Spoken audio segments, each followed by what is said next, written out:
Hi, this is Natalie Hoffman of FlyingFreeNow.com, and you're listening to the Flying Free Podcast, a support resource for women of faith looking for hope and healing from hidden emotional and spiritual abuse. Welcome to episode 178 of the Flying Free Podcast. I want to thank those of you who are regular listeners, and I want to welcome you if you're brand new to the podcast. I hope that you will find many golden nuggets that you can take away that will encourage you and support you on your journey. If you have been a listener for a while, and if you've ever had the thought, I can think of 1, 2, 3, maybe more people that really need to hear this. If you've ever had that thought, I'm going to tell you how you can make that happen. When you leave a rating and review on Apple Podcasts, that actually indicates to them that they should show our podcast to more people, put it in front of more eyeballs and say, hey, would you be interested in this podcast? And so it's kind of a way of you helping to get the word out about this podcast. So leave a rating and review if you can. It just takes a couple of minutes. You can be totally anonymous, and we're so grateful to those of you who have already done that. We enjoy reading them. I want to actually share one of the reviews that just came in, and because it was pretty amazing. And here's what she writes.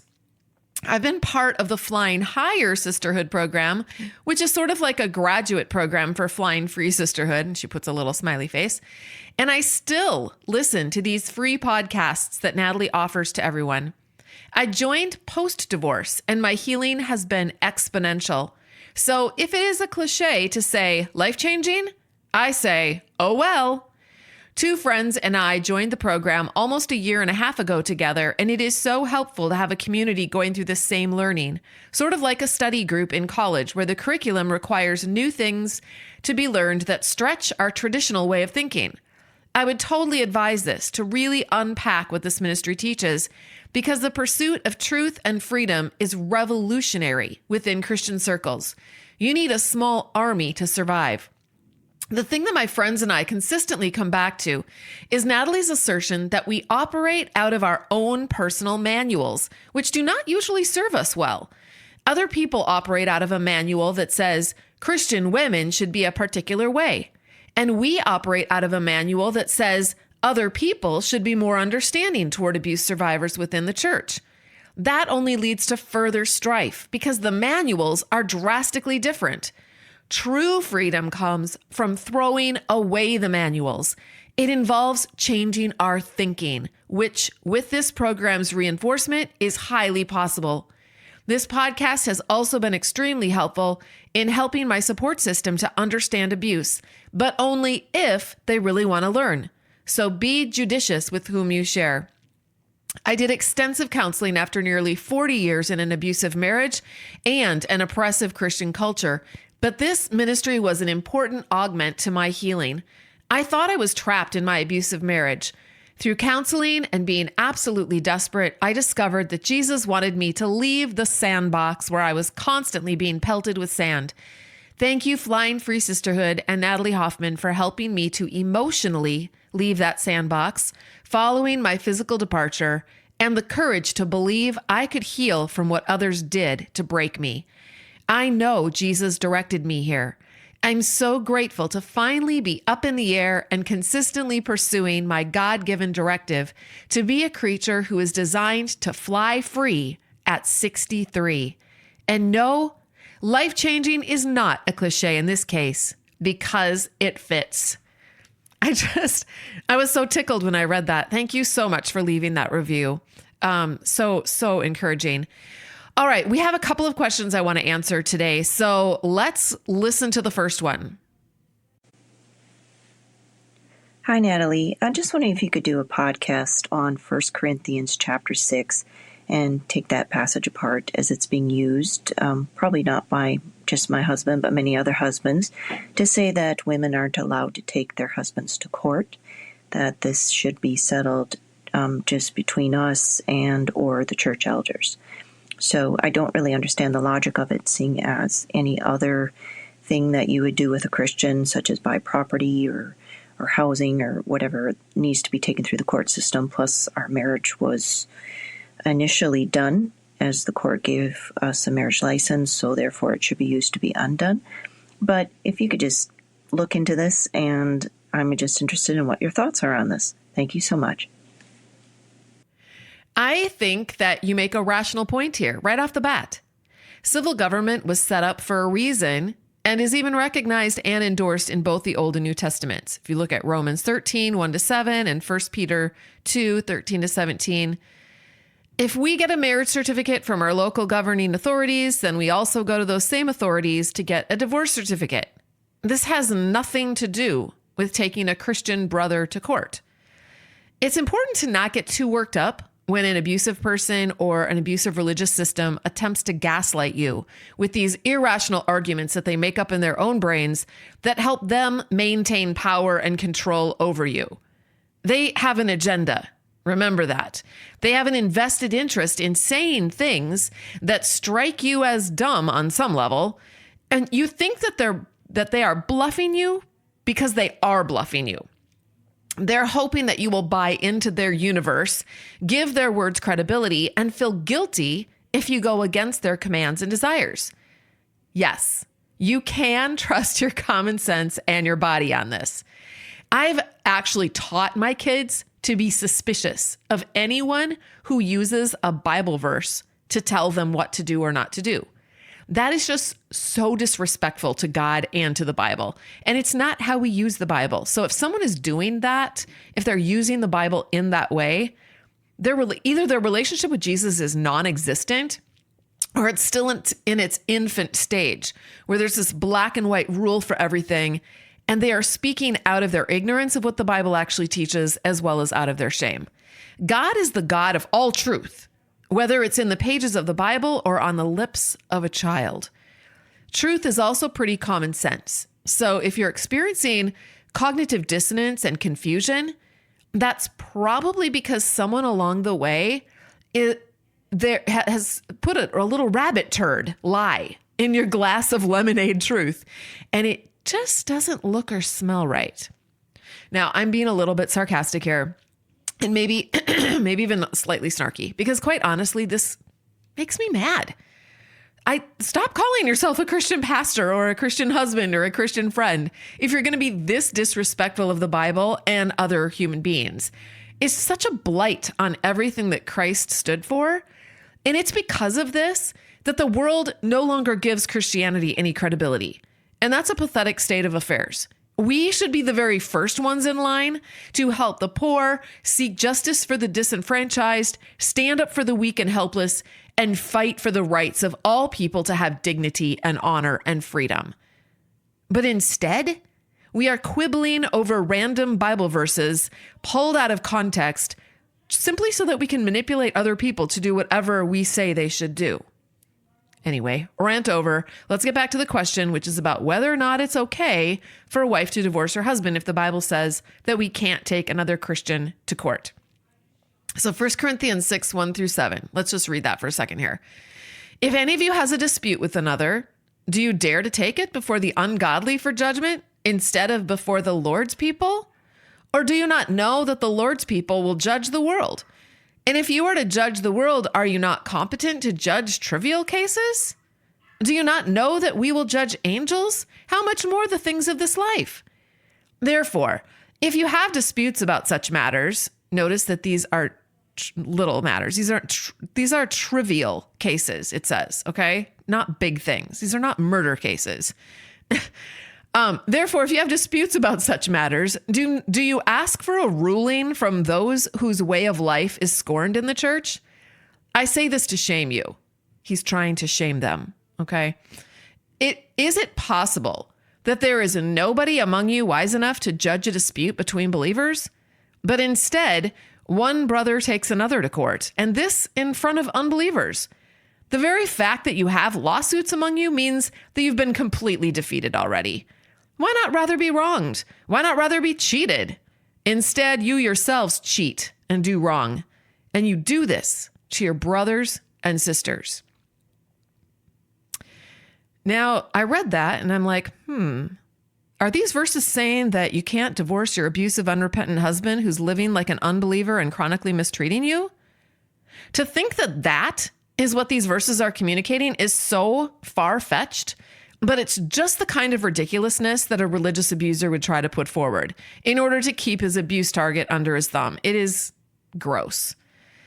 Are these verses saying that if someone defrauds you or ruins your business or takes your home away or maims your child or stalks you or rapes you, that you can only take them to court and get justice if they say, I'm not a Christian? But if they say the words, I am a Christian, then you're out of luck? Can't take a Christian to court. The Bible says so. The Bible has a lot more to say about disputes and the law than just this passage. I believe what Paul is trying to say here, and it's for some reason missing the mark for some people, is that true believers who authentically love one another and have each other's backs, if they are seeking to resolve a dispute, they should start first by resolving it amongst themselves. Doesn't that make sense? If we are true Christians who love each other, we're going to try to resolve our conflicts amongst ourselves. That's all Paul is saying, and he's annoyed. You can tell he's annoyed. If they want to truly live into what it means to be a Christian, this is one of the ways they can do that. But it's going to require both parties having a desire to live into love and generosity and freedom and forgiveness. But Paul's point is that it's pretty pathetic that there are some among the Corinthians who just don't get it, kind of like some people today who just don't get it. They just don't want to love one another. They'd rather continue to cheat, lie, steal, and abuse, and do it to their brothers and sisters in Christ or their wives. Then it forces the victim to have to go to the secular courts for justice. And that reflects poorly on what Christianity supposedly stands for. What Paul is not saying is that victims can't get justice if their perps are self-proclaimed Christians. If you're a woman of faith in a confusing and painful marriage who feels like you're just a shadow of the woman you could be, I'd like to help you change that. 5 years ago, I developed a comprehensive program that has helped hundreds of Christian women wake up to their reality and live powerfully within it as the adult women God created them to be. The Flying Free program uses transformational coaching, workshops, classes, and a close-knit community of women to support you on your journey. We will help you identify the problems and figure out what you can and can't do so that you can be empowered to move forward into the life you were meant to live. Imagine a deep dish apple pie with caramel, walnuts, and vanilla ice cream on top. Members have said that this podcast is like a little taste of the vanilla ice cream, but the Flying Free program is the whole delicious slice of pie in all its glory. You'll never know what you're missing until you can bite into the whole thing. You can get all the details, including reviews, facts, and everything that comes with the program by going to joinflyingfree.com. I'll see you on the inside.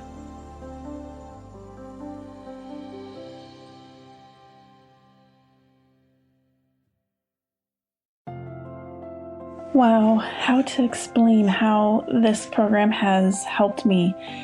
Well, not only is there so many valuable resources on this program, as well as much validating support, but I think the thing that has been the most helpful for me personally is the fact that through listening to Natalie's podcasts and going through her models, I've learned how to control my own thoughts and let go of the people and things around me that I cannot control. It has been life-changing for me, and I can't say enough how wonderful this program has been for me and how much I appreciate Natalie. Okay, let's listen to our next question. Hi, Natalie. My name is Beth, and I have a question. Do you ever address girl friendships that are abusive? Please let me know. Thank you. There are a million different directions that we could go when we are addressing the subject of abusive relationships. Now, I focus on abuse in Christian marriages, but that doesn't mean that I don't have experience with abusive friendships. In fact, Also, as I've worked with hundreds of women more closely inside of my Flying Free education and coaching program, one of the common denominators that I see on a regular basis is that when a woman begins to wake up to the abuse in her marriage and starts to take care of herself and set healthy boundaries, she discovers in that process that she also has a few friends who are controlling and manipulative. And she might also discover that she has some family members who are controlling and manipulative as well. Now, how does she discover this?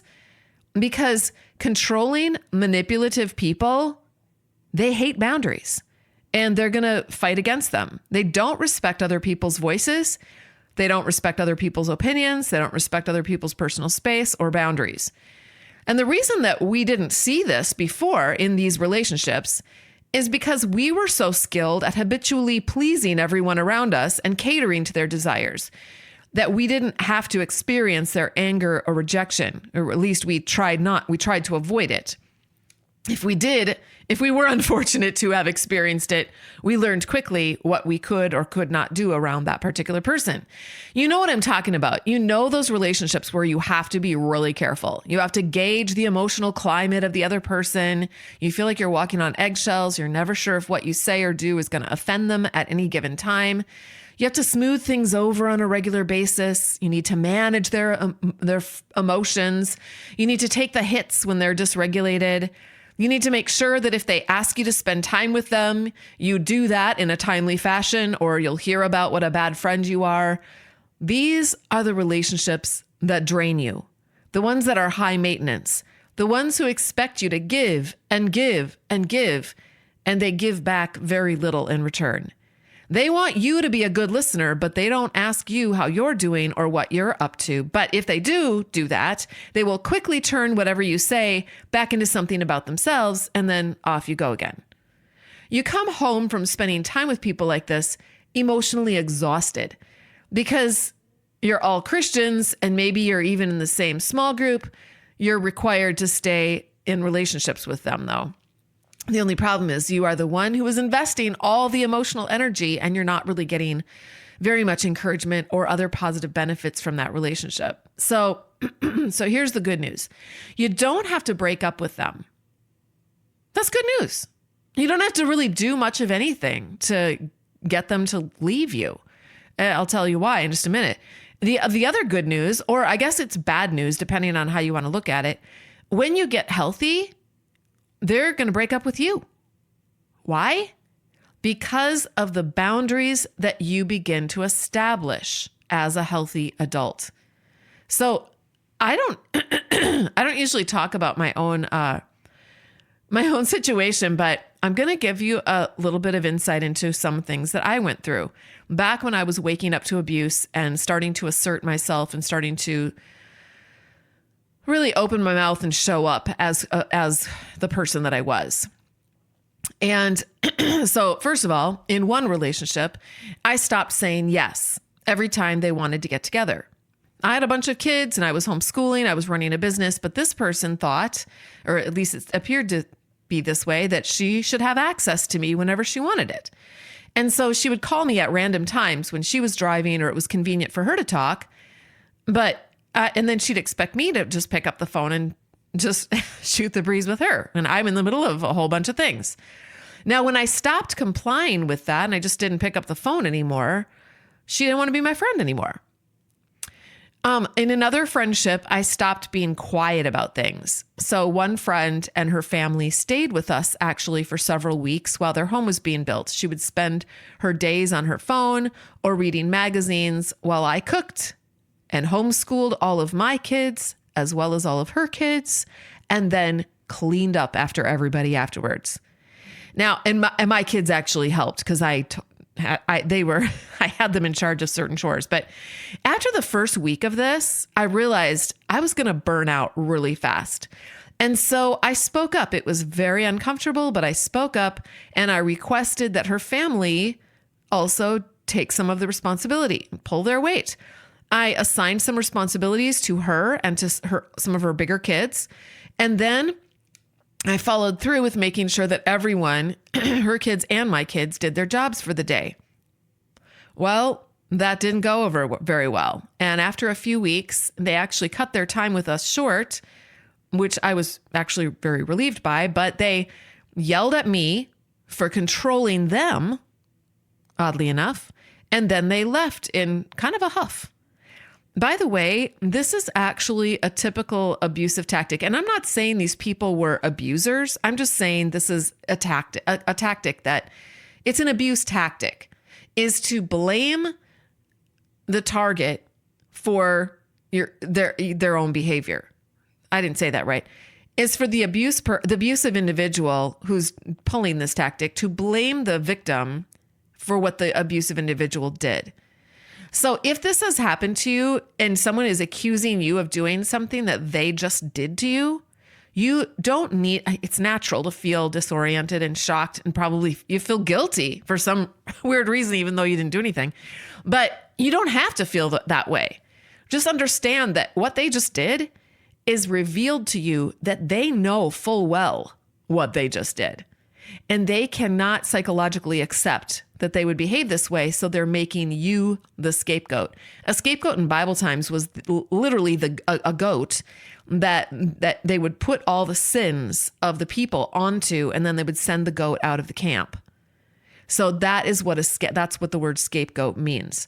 So they're putting their sin or what they did wrong onto you, and then rejecting you, and then they feel better. That's not how healthy relationships operate.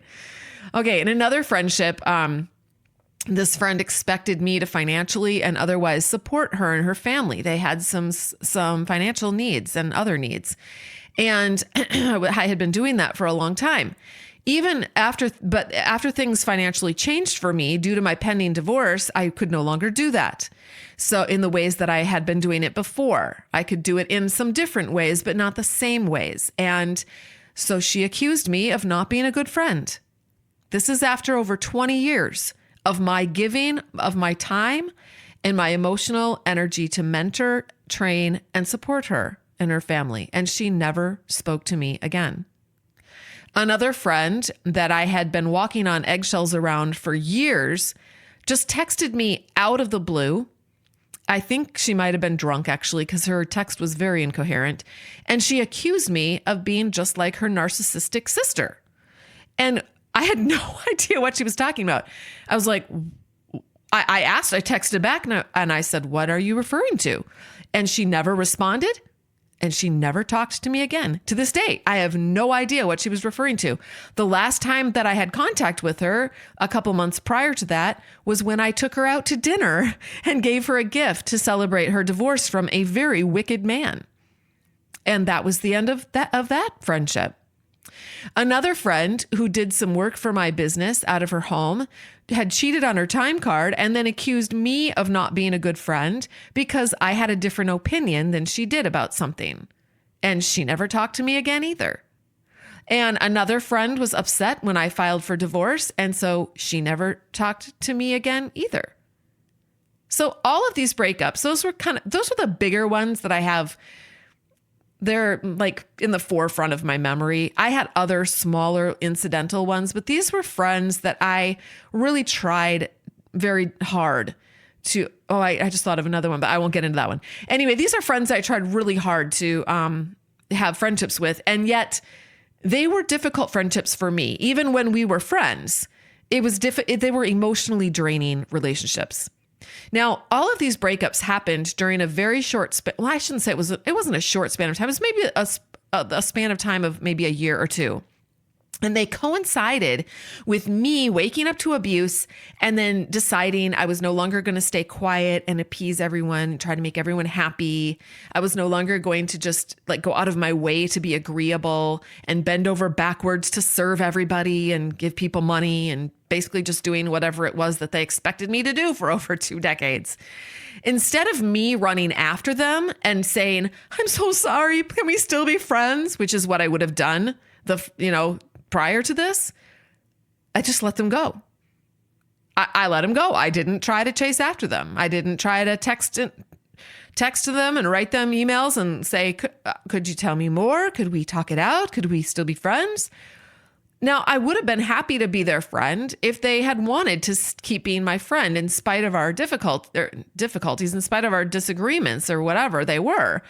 But they didn't want to be my friend anymore. They wanted to be the friend of a woman that I no longer was. But they did not want to be a friend of the woman that I actually was. And at that point, I guess I just wanted to be friends with me, finally. For the first time in my life, I was like, I just want to be friends with myself. I just want to have my own back. I just want to be supportive of who I am for a change. And then whoever else wants to all in on that, then let's go. So I did lose those friends, but I didn't actually lose all my friends. The friends that I had, I still had these friends from high school and college that were they had been my friends for life. These were friends, and they still are my friends. They're the kind of friends who, they don't drain me. They've never drained me. They're the kind of friends that give me energy just being around them. They're so inspiring and motivating, and they just hold space for me, and I hold space for them. And they're just beautiful friendships. They don't ever expect more of me than I can offer. They're just so easy to be around. It's pure pleasure. There's mutual love and support and respect. These are the kind of friends that we only might see once every few years now, but when we get together, it's like we were never apart. You know what I'm talking about, right? So I started thinking about all of this in relation even to my family of origin, because they also cut me off right around the same time. I felt like I was, you know, that movie Inception. I don't know if you've ever seen that. I rarely see a movie more than once. I think I've seen Inception 4 or 5 times. But in that movie, it's these people go into this dream mode. And then when the dream starts falling apart, everything starts crashing in on them. That's kind of how I felt during this time of my life. Everything was literally crashing in on me. I was losing my church. I was losing my friends, or who I thought were my friends. I was losing my family. My dad died. It was my divorce. I was going through my divorce. One of my older kids wouldn't talk to me anymore. It was just colossal losses left and right. So anyway, my family of origin cut me off right around the same time. What happened was my dad, who would never in a million years have cut anybody off. He just was not that kind of person, let alone his own daughter. He died. And this is 4 years ago that he died. And my mom and my sisters, I had just gotten remarried about 6 months prior to that. And my mom and my sisters did not include me in the funeral preparations. They did not allow me to have a voice in anything. It was like I wasn't even part of the family. It hurt so bad. So after the funeral, then I have 2 younger sisters. One of my sisters and her husband had some relatives over to their home, and then to go golfing in honor of my dad, who was an avid golfer. And my ex-husband was invited to this thing, but I wasn't. This is right directly following the funeral. And then a year late, so that was very, very painful for me. And then things were very cool between myself and my family. I wasn't really sure. I was still trying to figure out, I really did not want to lose them. I was trying to figure out where my place was in the family. I started feeling like I didn't have a place. And then a year later, I was not invited to my nephew's wedding. The son of the same sister who had this thing after the funeral. And then now, even this year, I'm not invited to my niece's wedding, and that's the daughter of my other sister. So none of my sisters and my mother have not talked to me for 3 years now. Now, last summer, my daughter got married, and we invited all of these people to my daughter's wedding. And at my daughter's wedding, my own mother would not look at me or talk to me when I went up to her to try to make contact. She did answer a couple of questions that I asked her, but she barked the answers. And a couple of my kids saw the whole thing go down, and they were shocked. Anyway, I have cried many times over these losses. I'm talking about it now on this podcast like it's no big deal. It is a huge deal to me. And if you've gone through anything like this, you know that it's so destructive to your psyche and to just on so many levels. I have mentally spun in circles. I have grieved. I've raged. I've imagined a million scenarios of revenge, but I've also imagined a million scenarios of loving reunion, which is what I deep down inside, what I really, really would love.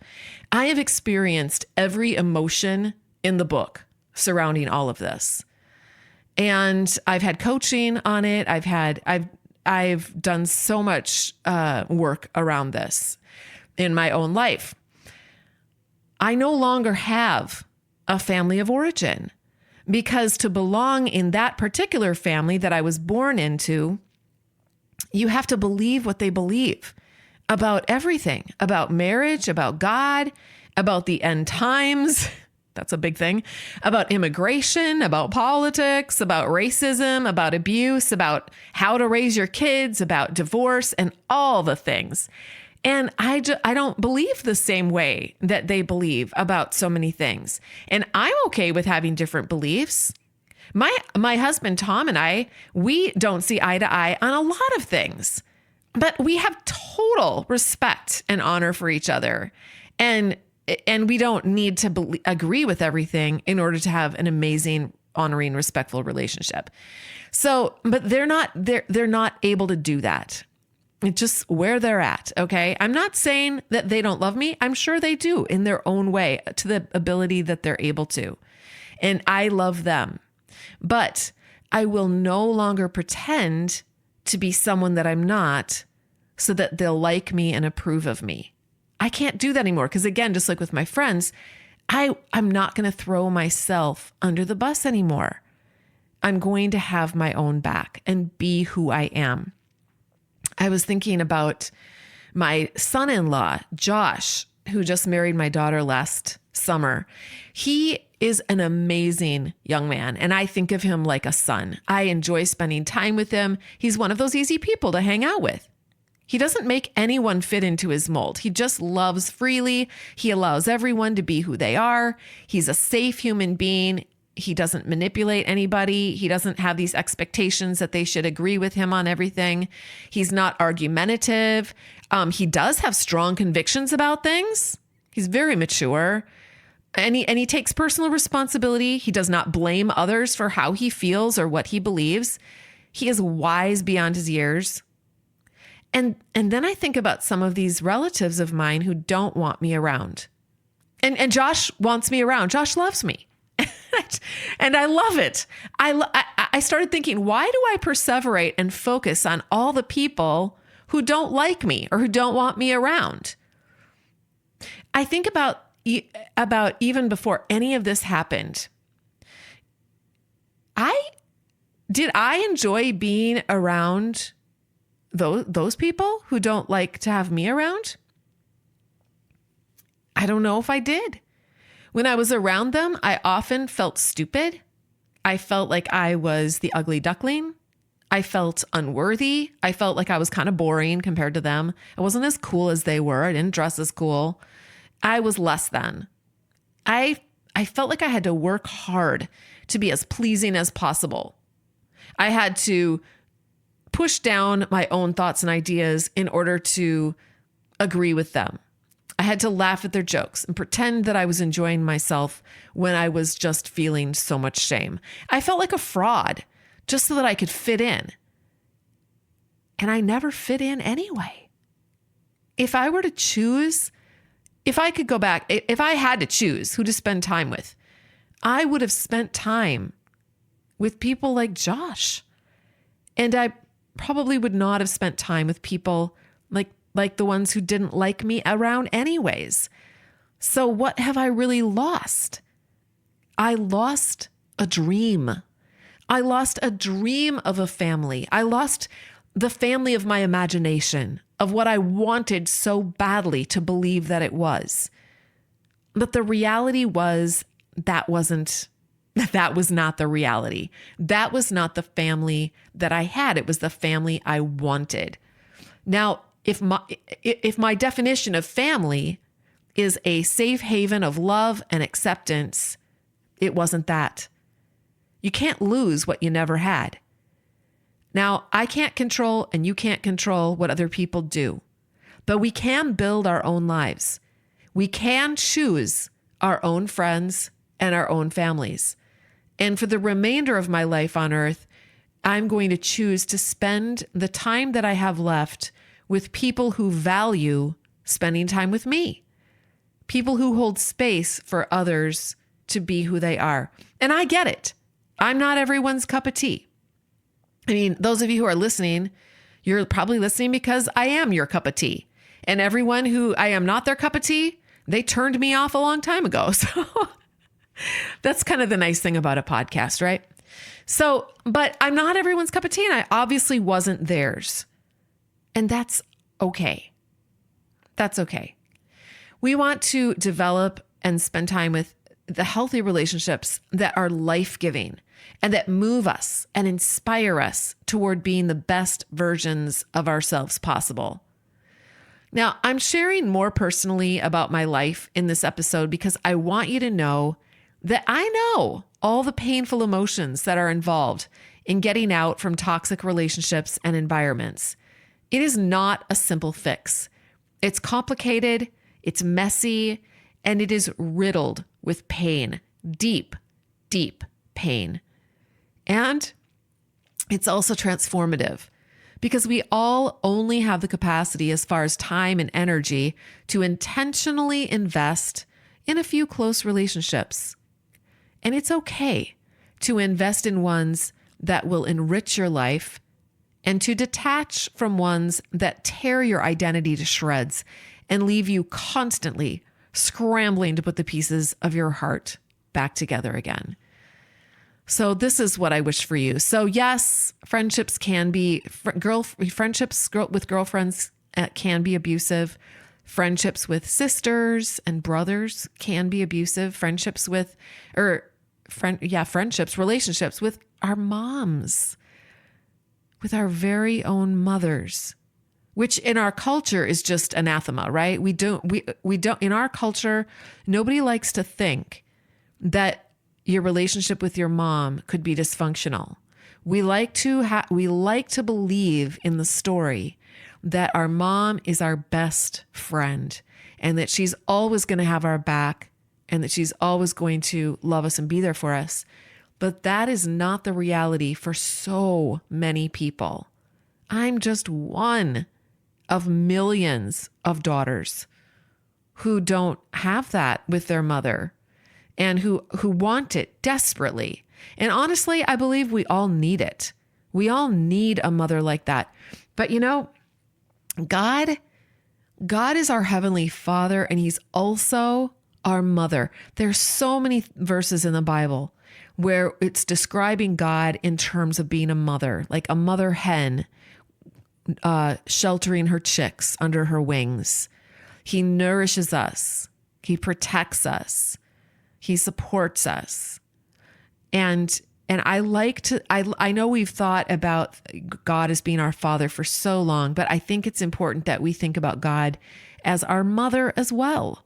He can come in and fill that empty mother wound or that empty mother space where we wanted our mothers to be there for us, and they just weren't able to because of their own trauma, because of their own brokenness and the ways that they were not unhealed and maybe didn't ever get the help that they needed. So I think it's possible for us to hang on to our own identity and to live into it, and to detach from those unhealthy relationships and still intentionally create feelings of love for those people, even though they're no longer in our lives. And I'm still working on that. I'm just going to be honest with you. I'm not there yet, but I am intentionally working on that, and it's where I want to be. It's where I imagine my future self will finally land. And I'm looking forward to that. So let's keep doing this work together, okay? All right. Until next time, fly free.